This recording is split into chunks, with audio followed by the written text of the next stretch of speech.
રાજ્યસભા ચૂંટણી માટે નામાંકનનો અંતિમ દિવસ છે। ગુજરાતમાં ભાજપના 4 ઉમેદવારો મેદાનમાં છે। રાજુ શુક્લા અને મુકેશ રાઠવાનું નામાંકન, જીતેન્દ્ર કણઝરિયા અને માનસી પરમાર ઉમેદવાર છે, જે બપોરે 12:39 કલાકે નામાંકન દાખલ કરશે। વિધાનસભા ખાતે પ્રક્રિયા યોજાશે, જેમાં મુખ્યમંત્રી ભૂપેન્દ્ર પટેલ હાજર રહેશે।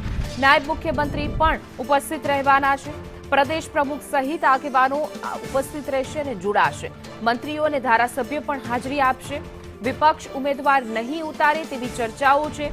બિનહરીફ ચૂંટણીની શક્યતા વ્યક્ત થઈ રહી છે। 9 જૂને ફોર્મ ચકાસણી પ્રક્રિયા થશે, ત્યારબાદ 11 જૂન ફોર્મ પરત ખેંચવાની અંતિમ તારીખ રહેશે।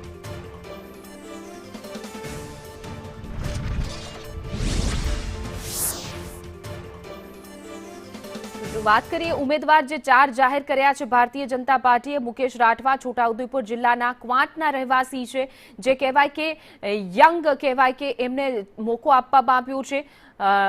જ્યારે છોટાઉદેપુરમાં ભાજપના મહામંત્રી પણ રહી ચૂક્યા છે મુકેશ રાઠવા।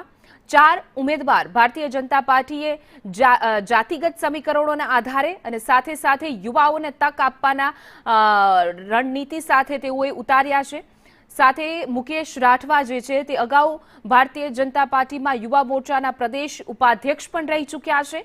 આ એમની રાજકીય કારકિર્દી કે તેઓએ શરૂઆત કરી અને સાથે જ મધ્ય ગુજરાતના રાઠવા ક્ષેત્રના યુવા આદિવાસી નેતા તરીકે તેઓનું વધુ પ્રભુત્વ ધરાવે છે। તેઓ આજે ફોર્મ ભરવાના છે। ભારતીય જનતા પાર્ટીએ 4 ઉમેદવાર જે જાહેર કર્યા છે તે આજે નામાંકન કરશે। ગુજરાત બહારના રાજ્યોમાં પણ ચૂંટણી પ્રચારની જવાબદારી જે છે તે સંભાળે છે અને સંભાળી ચૂક્યા છે। ભાજપમાં આક્રમક નેતા તરીકે પણ જાણીતા છે મુકેશ રાઠવા, જેઓ આજે રાજ્યસભા નામાંકન ભરશે। રાજ્યસભાની ચૂંટણી માટે આરએસએસની પૃષ્ઠભૂમિ ધરાવે છે મુકેશ રાઠવા, જે કહેવાય ને કે રાજ્યસભામાં અત્યાર સુધી એવું માનવામાં આવતું ભારતીય જનતા પાર્ટી સિનિયર નેતાને ઉતારે છે, પરંતુ આ વખતે યુવા નેતાઓને પણ તક આપવામાં આવી છે। હવે માનસી પરમારની વાત કરીએ। ઓબીસી મોરચાના પ્રદેશ અધ્યક્ષ હતા માનસી પરમાર।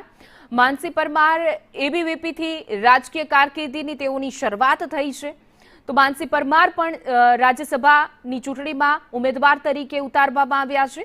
45 વર્ષના માનસી પરમાર કરડિયા રાજપૂત જે છે એ સમાજના છે। તેઓ સમાજમાં ખૂબ જ અગ્રેસર કામગીરી કરી રહ્યા છે। સાથે સાથે આ સમાજમાંથી સૌરાષ્ટ્રમાં એક પણ ધારાસભ્ય નથી। જ્યારે રાજ્યસભામાં તેઓને ટિકિટ આપવામાં આવી છે, તેઓ હવે ઉમેદવાર તરીકે જાહેર થઈ ચૂક્યા છે। પ્રદેશ યુવા મોરચામાં ઉપાધ્યક્ષ રહી ચૂક્યા છે માનસી પરમાર, કે જેઓ રાજકીય કારકિર્દીની તેઓની શરૂઆત જે થઈ છે ઓબીસી મોરચાના પ્રદેશ અધ્યક્ષ પણ રહી ચૂક્યા।